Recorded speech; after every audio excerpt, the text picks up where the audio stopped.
ہاں جلال کوچے کا رہنے والا ہوں، وہاں پہ ایک دواخانہ ہے، میری اماں میرے کو وہاں پیدا کری۔ صاحب اب یہ CAA لا رہے لوگ، میرے کو لکھ کے دے دو کہ میں یہاں پیدا ہوا۔ اب آپ بتاؤ کیا تماشا ہونے والا، یہ کیا کرنے جا رہے؟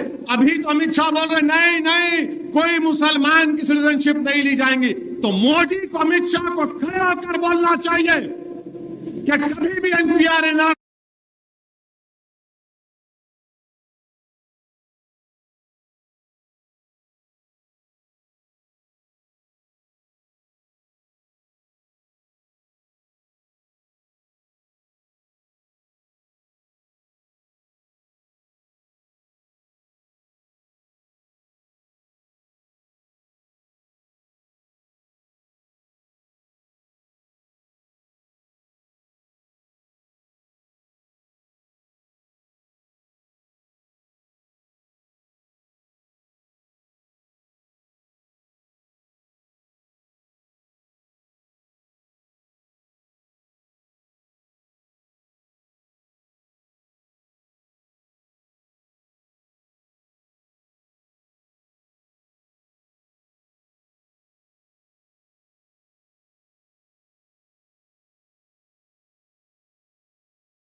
بھی نہیں ہوگا دیش میں، بولو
آپ بتائیے کہ اگر کوئی ٹرپل طلاق دے دیا گناہ ہے وہ، اب انہوں قانون کیا بنا دیے کہ انہیں ٹرپل طلاق دے دیا تو بھی طلاق نہیں ٹوٹی، بول رہے نہیں ٹوٹی. جب میں گناہ نہیں کیا تو جیل کیوں جاؤں گا؟ میں گناہ کرنا نا. مگر انہوں بہت بڑے علامہ ہیں، فضیلت الشیخ ہے نریندر مودی، فضیلت الشیخ نریندر مودی علامہ. انہوں بولے نہیں شادی بھی نہیں ٹوٹتی تو جیل کو جانا. اچھا چلو چلا گیا بیوقوف جیل میں. انہیں بولا اچھا جیل کو جان دو، میں تو جیل کو گیا، چھٹکارا ملا بیوی سے. اب جیل میں بیٹھ کے تو بیوی کو پیسے دینا. انہیں بولتا مودی جی نوکری دو. آج اس ملک میں 40 سال سے کم عمر نوجوانوں کی آبادی 60%. پوری دنیا میں سب سے زیادہ نوجوان بے روزگار کہاں ہیں؟ بھارت میں. بھارت میں. اب انہیں جیل میں بیٹھ کے کیا کریں گا؟ نہیں پیسے دینا. اچھا کورٹ میں سزا ہو گئی 2 سال یا 3 سال کا ہے تو 2 سال تک بیوی اٹکی رہنا اس میں. ارے چور کمینہ اگر وہ طلاق دیا تو نکل جانا نا تاکہ زندگی گزار سکے ہماری بیٹی. مودی جی بولے نہیں میں فضیلت الشیخ ہوں. انہیں 2 سال جیل میں رہنا، انہیں انتظار میں رہنا. ہاں اب چنچل گڑا جیل میں نکلا، انہیں 2 سال کے بعد نکلا وہ باپ بیوقوف. تو مودی جی بول رہے میری بہن تو 3 بار ڈبے والوں کو لے کے جا اور گانا گا، بہاؤ پھول برساؤ، 2 سال کے بعد میرا محبوب آیا. یہ بھائی محبت ہے، یہ محبت ہے. اچھا اگر کوئی گھر میں انہیں بولا طلاق دے دیا، کون اس عورت کی تائید میں آ کے کورٹ میں بولیں گا؟ کوئی بولتے ہیں؟ ظلم عورت پہ سب مذہب میں ہوتا، خالی مسلمانوں میں نہیں. کوئی نہیں آتا. مگر انہوں فضیلت الشیخ ہے. بولے نہیں میں بھائیوں بہنوں کے لیے بنا دیا. کیا بنا دیے؟ اب انہیں چھوڑ کے بھاگ جا رہا ہوں، اپنی بیوی کو چھوڑ کے بھاگ جا رہا ہوں. طریقہ کیا، قانون کیا بننا تھا؟ نکاح نامہ ملتا ہے نا. نکاح نامے میں اسلام میں شادی کیا ہے؟ کانٹریکٹ ہے. کانٹریکٹ ہے. اس میں ایک کنڈیشن لگا دو، اگر آپ ٹرپل طلاق دیں گے تو مہر کے پیسے 100 گنا بڑھ کے دینا پڑے گا. اور کانٹریکٹ کے کنڈیشن میں جب وائلیشن ہوتا ہے آپ جب جیل کو بھجاؤ اس کو. مگر نہیں، انہوں فضیلت الشیخ ہے، بول دیا میں ٹرپل طلاق. ٹرپل طلاق کا قانون، حجاب، ہمارے گھر جمع بلڈوزر، گولی مارو، یہ سب کیا ہے؟ یہ انہی کے راج کی دین. اب میرے عزیز دوستوں اور بزرگوں، 2 دن کل بلکہ کل سپریم کورٹ کے حکم پر الیکٹرل بانڈ، حیدرآبادی ٹھیٹ زبان میں بولوں تو اگر کسی کو چائے پلانا، ہمارے نوجوانی میں نظام کالج میں ہم پڑھتے تھے، اب کسی پہ اس کو لکھ جانا ہے کینٹین میں کیا بانڈ، چلو نا. اب انہیں خوش بانڈ بولے میرے کو. نظام کالج کی کینٹین میں لے جا کے ایک چائے، ایک گلاب جامن وہاں ملتا تھا، سب کھا کے آتے تھے. باہر نکلتے کہ کئی کا بانڈ یہ چلتا نوجوانوں میں. تو سپریم کورٹ مودی صاحب ایک قانون بنائے الیکٹرل بانڈ. اب آپ کو معلوم الیکٹرل بانڈ کیا ہوتا؟ معلوم الیکٹرل بانڈ معلوم آپ لوگوں کو؟ تو اس میں الیکٹرل بانڈ یہ ہے کہ کوئی کمپنی ہے تو میں کیا کرتا ہوں، ایک electoral bond state bank of India سے خرید لیتا ہوں. احمد پاشا قادری جماعت کے معتمد احمد پاشا میں مجلس کے لیے 10 کروڑ کا الیکٹرل بانڈ خرید کے آپ کو دے دیتا ہوں. 10 کروڑ کا الیکٹرل بانڈ لے کے پاشا کو دے دیے. بعد میں وہ ڈیمانڈ ڈرافٹ کی طرح ہے، میں وہ 10 کروڑ کو پارٹی کا اکاؤنٹ میں ڈال لیتا ہوں. اب ہوا کیا، سپریم کورٹ بولا یہ غلط ہے، صحیح فیصلہ تھا. آپ کو معلوم نریندر مودی کو، بی جے پی کو اور کانگریس کو، ٹی ایم سی کو